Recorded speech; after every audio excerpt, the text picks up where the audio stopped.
Am I the asshole because boyfriend's family wants a contract to protect him in this house? So I'm buying a house. I'm in closing now, waiting for attorney's office. House and finance is solely in my name. Bank won't allow otherwise. My boyfriend's family, since he is moving in with me, is all upset because his name can't be on the house. He has zero credit and couldn't be on it anyway, nor do I want him on it. They are trying to see if an attorney or something will contract something even away from the bank, whereas we break up he will get his dollar back he puts into the house. My attorney already said they will not do that, so now they are wondering if a attorney not associated with the deal will contract something. They can't do this, right? The house and deed and financing is solely my name. He has nothing on it, but if he puts dollar into it now I have to be held responsible for paying him back in the event of a breakup. He already said he isn't moving into a house where his name isn't on it, due to immense paranoia from his past relationships. Am I the asshole? Not the asshole, and your boyfriend's family sounds controlling as hell. It's your house. If this is going to be an issue, don't let him move in. Give him back his $500 and tell him to rent his own place. No. At best, you can give him a lease as a tenant and charge him rent and utilities. That way he has no claim to the equity of the house if you break up. Not the asshole, but if you think this will be an issue in the future, don't let him move in. Not the asshole. Give him his $500 back and just not have him move in. Not the asshole. You should absolutely not sign any such contract. Which is why your attorney wouldn't write one. The two of you should come to an agreement regarding how much rent, and utilities, your boyfriend will be paying you before he moves in. This should be documented in a month-to-month rental contract. You should also specify things like no smoking, approval for pets, etc. in that contract. Then, your boyfriend should not ever be expected to pay toward expenses like your maintenance, house insurance, or property taxes. That is all included in the price he pays for rent. If he won't pay you rent, he shouldn't move in. NTA. Set it up as a formal lease. Then maybe he can get a tax rebate. Not the asshole. Pay him back the $500 ASAP and let him keep living wherever he's living. You are holding all of the obligations, so unless he's going to be putting in significant sweat equity, doing repairs and making improvements, there's no reason for him to recoup his housing expenses if you break up just because he paid rent to you instead of a stranger. Not the asshole, and they really have no ground to stand on. If he doesn't want to move in because his name isn't on it, then he can just visit. Nah. What you're referring to is called a cohabitation agreement. Unlike if he had a lease, he has no rights here, yet I assume he will be chipping in with rent money. That is a situation that has risk for him if things between you go sour. It's not uncommon for people to want to draft a cohabitation agreement in these situations. You will both need to agree on the terms, it cannot be forced upon you. Am I the asshole for unloading on my sperm donor at my mom's grave? Throwaway, not US. My parents divorced when I was 14 over my legal father's cheating, 5-year-long affair. Mom got primary custody and I did my best to be as cold and distant as I could be when I had to go for visits at his. I mostly went so Mom wouldn't get in trouble with courts, but it was obvious I wanted to be anywhere else but there. My mom told me I should separate my legal father's actions towards her from his actions towards me, but I just couldn't. Growing up, I idolized my parents' relationship. Legal father took her out on a date every week and regularly got her flowers, chocolates and other small gifts. The optics were of a perfect couple, and to find it all was a lie was devastating. It didn't help I was the one who walked in on him with his mistress. And #X200B. After the divorce, I completely changed my life trajectory to spite him. I was originally set to go to a preparatory high school and go on to uni. Instead, I chose to attend a trade school with an integrated apprenticeship and had a guaranteed job immediately upon graduating at 17. I cut all contact with him as soon as I turned 18 and had my name changed to Mom's maiden name. As far as I was concerned, my mom was my only parent. Fast forward several years and the world situation claimed her. The legal father tried to reach out, but the funeral restrictions were for 6 people only, and that got filled easily with just my mom's closest family. I also sent back the money he tried to give me for funeral expenses. And #X200B. Early November is a time of remembering the dead in my country. People visit cemeteries and leave flowers and candles on the graves of the late friends and family members.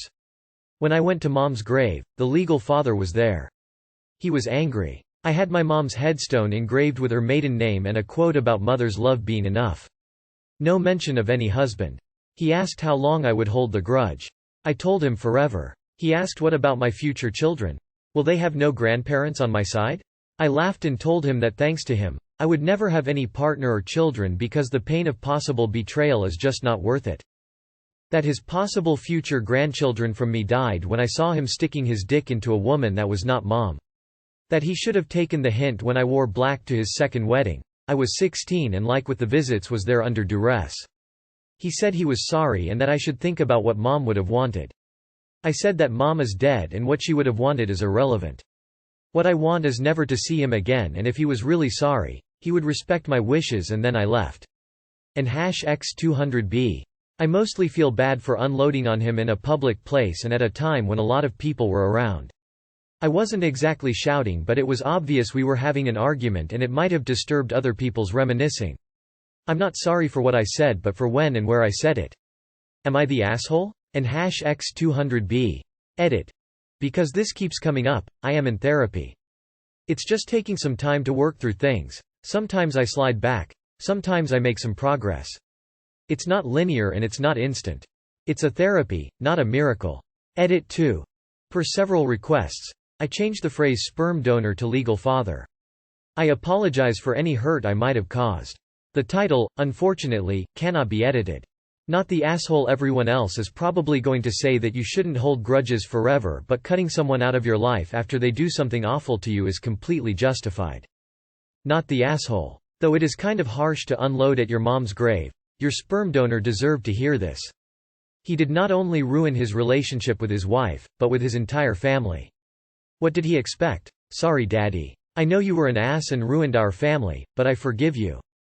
As an apology for being so mean to you, I will give you 12 grandchildren. Not the asshole. You have been very clear with this man that you do not want a relationship with him and he insisted on engaging with you when you found yourselves together. Why on earth would he be mentioned on her headstone anyway? Possibly annoying unsolicited advice. If you're serious about the pain of his betrayal killing your interest in relationships, children and not just trying to sick it to him, it may be worth talking to a therapist. Those are 100% reasonable decisions to make, but hopefully they're really about your own life and desires and not just about your pain or about hurting this guy. If you were exaggerating just to stick it to him, well, maybe you're a little the asshole, but sounds justified to me. I say this with kindness and concern. Hun, you need counseling. Truly. You've allowed bitterness to cheat you out of so much joy. You cannot blame him for refusing to trust. Yes, he screwed up, but you are a grown-up who can make healthy decisions despite painful childhood situations. Please get into some counseling. There is a much happier life you can live. Your life is still completely enmeshed with him. Every major life choice you've made hasn't been about what you want, but about him. He controls you. Get therapy and find yourself. Not the asshole for unloading on him, but you are an AITA yourself and have been for a very long time. Not the asshole. I think a lot of people saying you are rely too much on the idea of a nuclear family being a necessity, and that blood triumphs all, when it comes to familial bonds. Still, I think you are letting him have too much power over you, and that you should get counseling to work through what he has done. You didn't do anything wrong with having the argument and establishing your boundaries, but you are only hurting yourself by not doing things just due to him. Considering I first read the title as, "Am I the asshole for unloading my sperm on my mom's grave?" I would say that anything else you may have done would be better than that. Not the asshole. Not the asshole. He's the one that cornered you there and started the argument. It also doesn't seem like he made any real attempt to apologize to you about what happened. Also, they were divorced, so why would her headstone mention a husband? On that note, please don't let him affect the rest of your life. The best way to get revenge is to live your life and be happy. Not all men are like your father. Would I be the asshole for using my legal name? My full, legal first name is Optimus Prime. Yes, really. My mother was a complete nerd and my father was very, very indulgent. My feelings about it are complex and have evolved over time, but I don't resent them for it. They wanted to share their love of something with me, and I can appreciate that even I didn't grow up to share that love. I am not really into nerdy pop culture things at all. My parents were pranksters, but not assholes, so they told everyone that my name was Tim, and I've happily used it my whole life. I think some people in the family assumed my full name was Timothy, but they were all content to call me by the short version. My close family knows, of course, as do my close friends, but Tim is what I went by in school, in college, and now at work. My legal name does come up, but I generally just laugh it off, and luckily no one's ever made a big thing of it or bullied me for it. I get a couple jokes whenever a new movie comes out and someone remembers, but that's really it. I'm getting married in a couple weeks, and my fiancé wants the officiant to use Tim when he refers to me. I don't mind him using it for the majority, but when he says, "Do you XX take XX to be you lawful wedded wife?" I want him to use my real, full name. My fiancé thinks it will be distracting, and that everyone there who doesn't know, most of her side, and a few people from mine, will have no idea what's going on and think we're playing some kind of prank. She thinks they'll be talking about my weird real name for the rest of the day instead of focusing on our union. But I think I should be able to use my own name. I mean, I am Optimus Prime. Just because I go by Tim doesn't mean I'm not. My parents passed away a couple of years ago, but I know they would have been really happy to see me embrace the name they gave me. And yeah, okay. My mother would have loved that the reveal feels kind of like a prank. My fiancé is right, I am just kind of springing it on our guests. But I don't want to do it to play a prank. I want to do it because I feel like if I just use my nickname, I'm not getting married as my whole self. But it is true that it will probably be distracting. So, Reddit, would I be the asshole if I used my legal name to get married? Nah. You're both right. Easy solution. On your wedding program where you have the "How We Met" story, put your name story at the bottom as an "Oh, by the way, you should know." Edit. Thank you everyone for the awards. YWNBTA. Here's an idea. When you send out the wedding invitations, put your legal name with Tim in parentheses like. We're proud to announce that Optimus Prime, aka Tim, and fiancé's name are getting married on month, day, year. Oh, this is a weird one. My suggestion is put a blurb about it in the programs if you do go with the legal name to make people aware.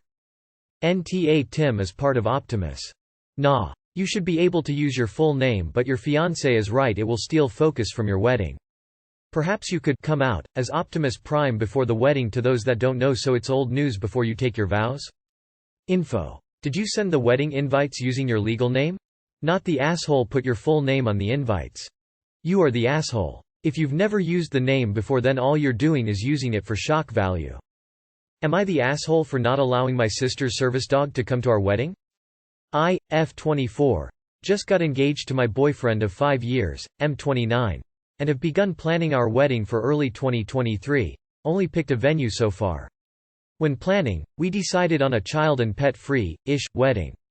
The first hasn't received any backlash yet. Here's hoping. But the second has become an extremely controversial subject in my family. My sister, F21, has a psychiatrist's service dog for bipolar I and depression, etc. She got this dog a little over a year ago, and it's a golden retriever. And #X200B.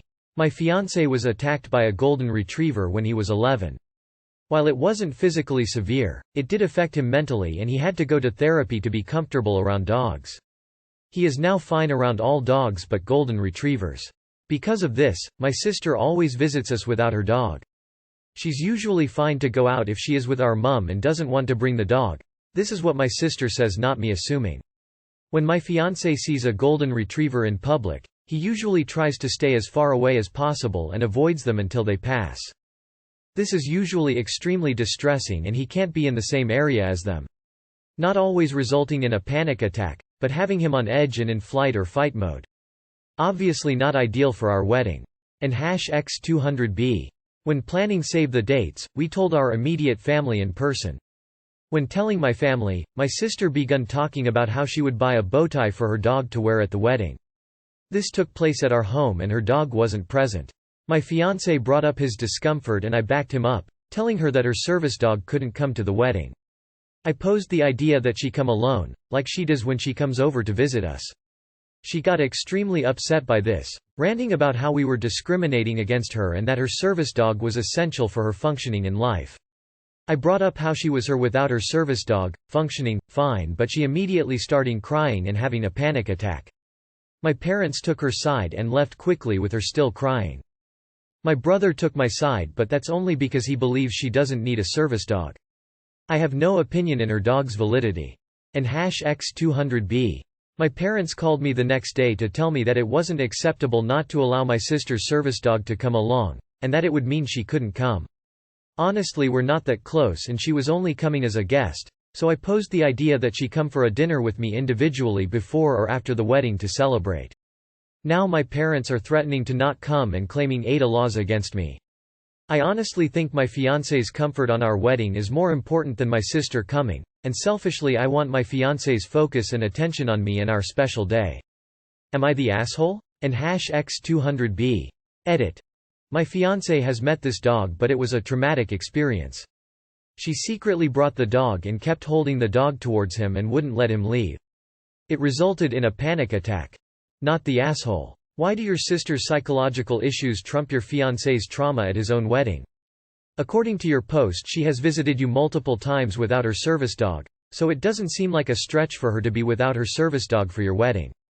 If she absolutely feels that she cannot be without the dog for your wedding, then she can just not attend. Also, the AITA doesn't apply here, as attending a wedding is not a protected right.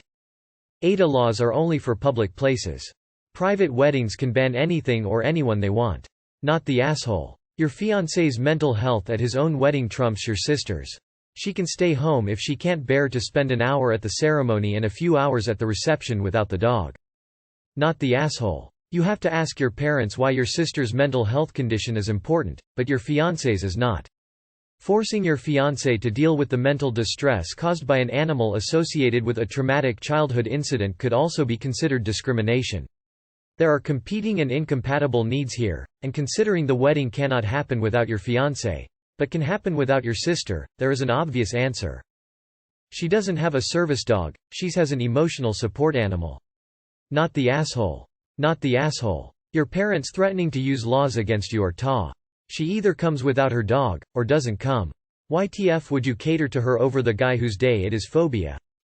Not the asshole. I'd say your future husband's comfort and well-being takes precedence at your wedding. If your sister doesn't feel comfortable enough without the dog, then she doesn't have to come. Tell your parents that if they choose to not come as well, that's their choice. Not the asshole. Your fiancé issues do have a priority since he is the one getting married. If your parents are present, she shouldn't need the dog since she goes places without the dog all the time. Not the asshole. Though I understand your sister point of view. But your fiancé has undertaken therapy and has been comfortable around dogs except golden retriever. So I believe the only solution will be of her not coming to the wedding, her changing her support dog to another breed, if possible, or your fiancé and you need to come to a solution which will make you happy. Moreover, when you say, pet-free-ish, what do you mean by the same? Because there is a diff between pet-free and ish.